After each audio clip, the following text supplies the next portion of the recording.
Welcome to another episode of China Update, where I provide you with the most up-to-date political, economic, and geostrategic analysis on the world's number 2 economy. My name is Tony. Let's jump in.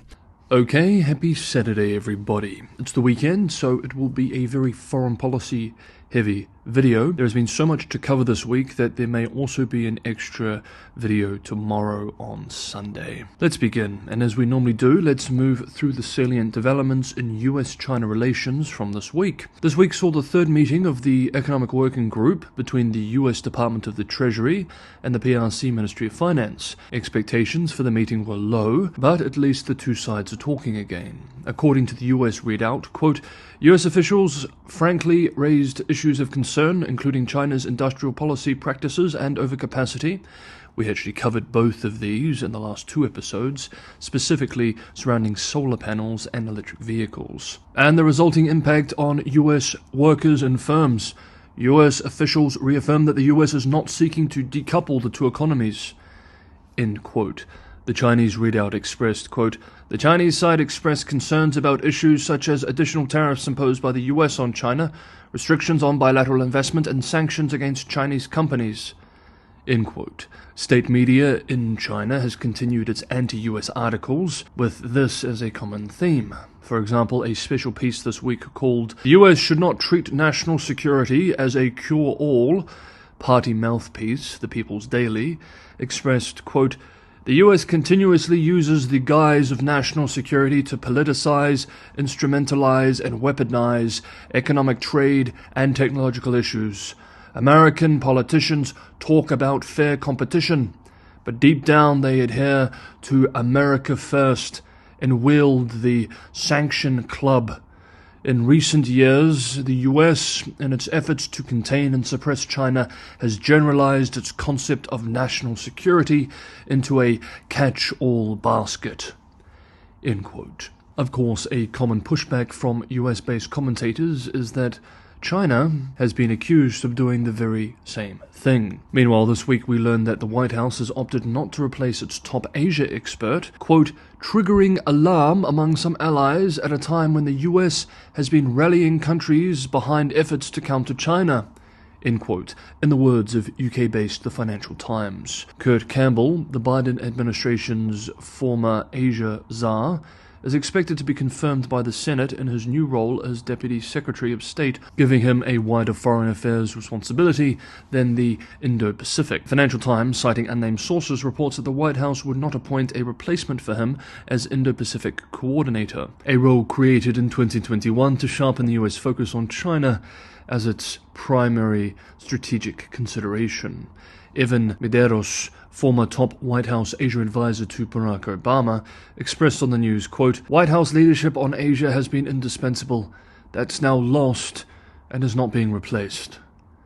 End quote. While we're in Washington, on Thursday, the Select Committee on the Chinese Communist Party issued a report called The CCP's Investors, How American Venture Capital Fuels the PRC Military and Human Rights Abuses.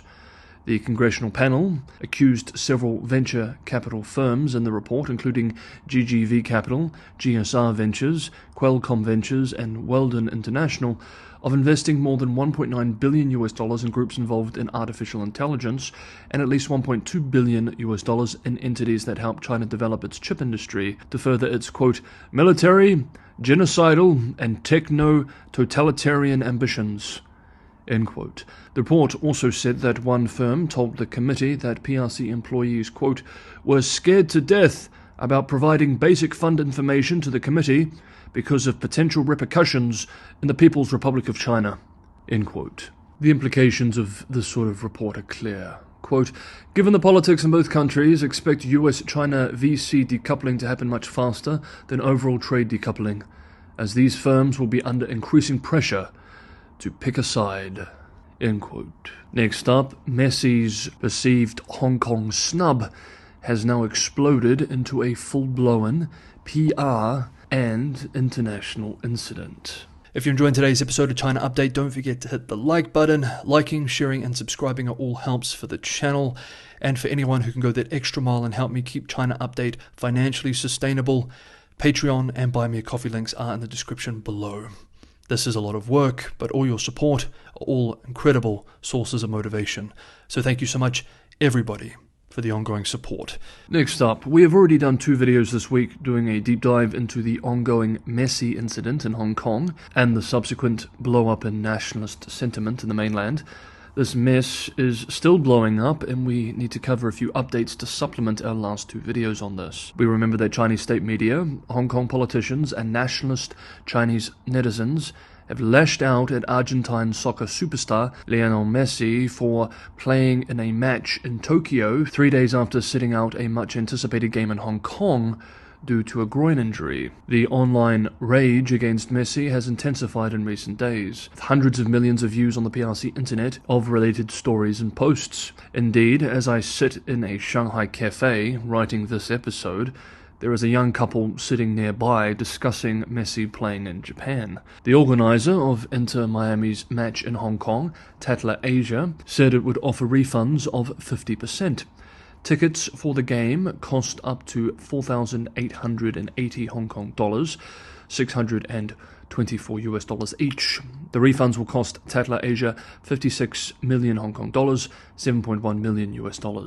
Tatler Asia said in a statement, quote, "We apologize to all those who were disappointed by the football match between the Hong Kong team and Inter Miami CF. But we are also heartbroken. We put our blood and sweat into bringing a world-class football match to Hong Kong, and we were let down along with all of you." End quote. Inter Miami is getting some criticism for how it handled things from a PR perspective too. Peter Shilos, managing director of Castle Hill Partners, an Asia-based merchant bank focusing on media and sports, said this week, quote, "It's a PR nightmare for the Beckham brand and for Inter Miami.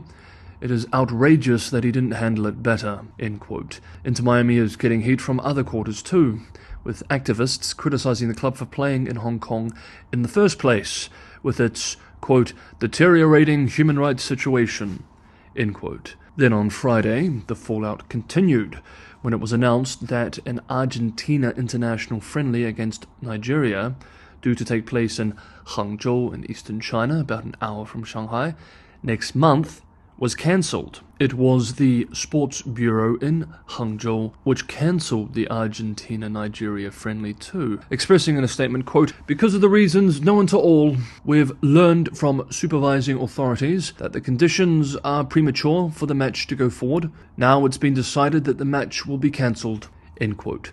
The second match, due to be held in China against the Ivory Coast in Beijing, is still officially set to go ahead, but this may end up being cancelled too.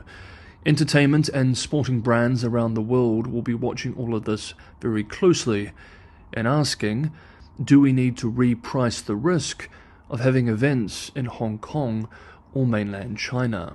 Meanwhile, some voices in the media are becoming increasingly unhinged. We remember senior Chinese government advisor and former Hong Kong lawmaker Regina Ip tweeted this week, quote, "Hong Kong people hate Messi, Inter Miami, and the black hand behind them for the deliberate and calculated snub to Hong Kong.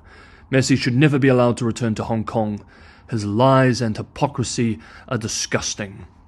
End quote. State-run Global Times on Thursday wrote, quote, "One theory is that their actions have political motives, as Hong Kong intends to boost the economy through the event and external forces deliberately wanted to embarrass Hong Kong through this incident. Judging from the development of the situation, the possibility of this speculation cannot be ruled out." End quote. Hong Kong-based but party-backed Wen Wei Po said in an editorial that Messi's non-appearance was, quote, "premeditated manipulation," end quote, and suggested that there was a, quote, "huge and mysterious mastermind," end quote, behind the incident. The also Hong Kong-based and also party-backed Ta Kung Pao, in its own editorial, even argued that there was a link between Inter Miami and the CIA, and that the Messi snub is some sort of CIA operation to undermine Hong Kong and destabilize China. While there is little doubt that foreign intelligence agencies likely operate in Hong Kong, These sorts of accusations are frankly very much unhinged. Donald Low, a senior lecturer of public policy at the Hong Kong University of Science and Technology, expressed yesterday, Friday, quote, "Whereas that kind of knee-jerk reaction from Hong Kong politicians and papers may be somewhat satisfying in the short term, it is very myopic and is likely to do more long-term harm to Hong Kong's attractiveness." End quote. Indeed, while many can understand why fans who paid a lot to see Messi play would be disappointed, even angry, by the no-show, the reactions of some Hong Kong politicians this week will likely prove to be much more damaging to the city and its reputation than any would-be CIA plot ever could be. Okay, that is today's episode of China Update. Thank you so much everybody for watching. Have a wonderful Saturday, and I will likely see you all tomorrow.